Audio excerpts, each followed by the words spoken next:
Good morning. This is Father Stephen Kelly from St. John's Church in Detroit. We're continuing our series of daily morning meditations, where we generally look at one or another of the lessons that are assigned for morning or evening prayer, what is known as the Daily Office Lectionary. Today, for Saturday, let's take a look at the lesson that's assigned for morning prayer from the first book of Samuel. Now, we've gone through all of this. Saul was anointed king. He's displeased God by being disobedient.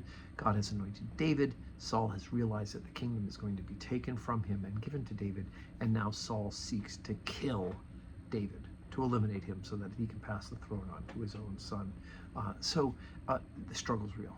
And so we pick up now chapter 28 in the first book of Samuel, verse 3. Now Samuel was dead, and all Israel had lamented him and buried him in Ramah, even in his own city.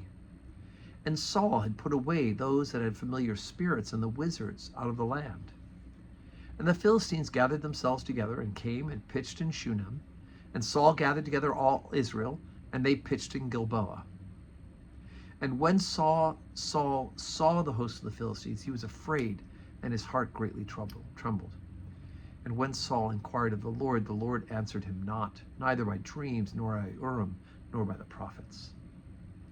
Then said Saul unto his servants, Seek me a woman that hath a familiar spirit, that I may go to her and inquire of her. And his servants said unto him, Behold, there's a woman that hath a familiar spirit at Endor. And Saul disguised himself and put on other raiment, and he went, and 2 men with him. And they came to the woman by night, and he said, I pray thee, divine unto me by thy familiar spirit, and bring me him up, whom I shall name unto thee. And the woman said unto him, Behold, thou knowest what Saul hath done, how he hath cut off those who have familiar spirits and the wizards out of the land. Wherefore then layest thou a snare for my life, to cause me to die? And Saul sware to her by the Lord, saying, As the Lord liveth, there shall no punishment happen to thee for this thing. Then said the woman, Whom shall I bring up unto thee?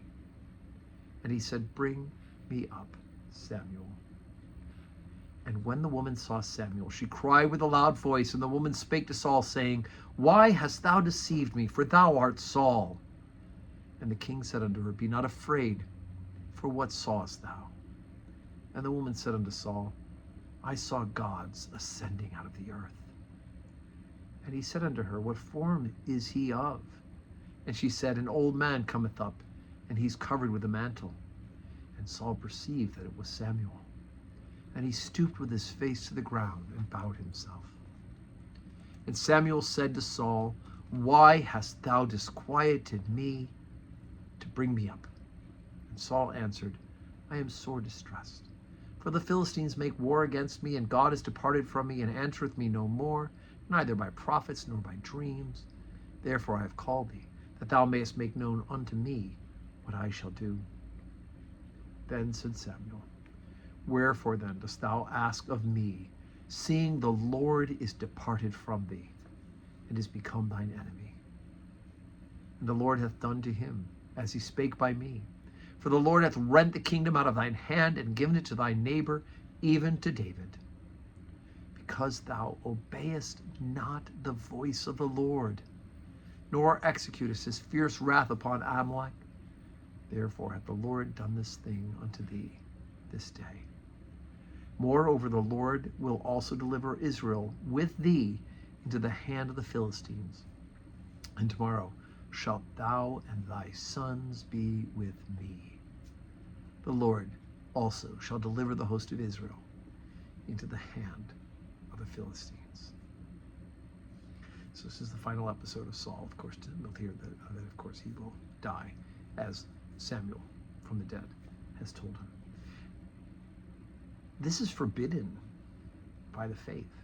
Saul, once again, proves his disobedience to the teaching of the Lord.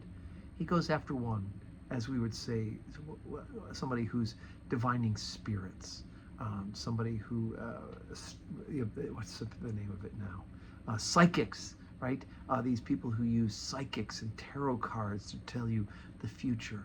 At best, they're just con men and con women, right? They're just playing 20 questions with you and giving you what you want to hear.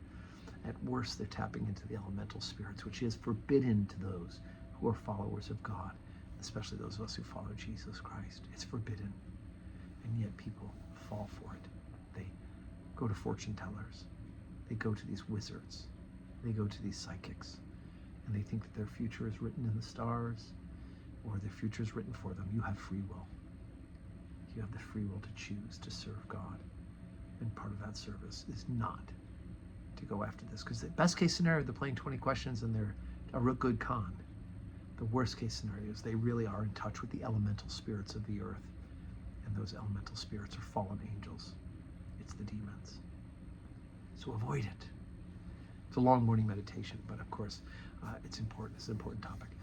So today, no public worship at St. John's this Saturday, but of course, we're getting ready for worship tomorrow, right? 7:30 morning prayer, 8 o'clock Holy Communion, 10 o'clock Holy Communion. Then afterwards, we'll have the burial office for Mel Palmer in the chapel, and then evening prayer at 5:30. Pick a service, pick two, and join us. May God give you a Saturday that is full of blessings.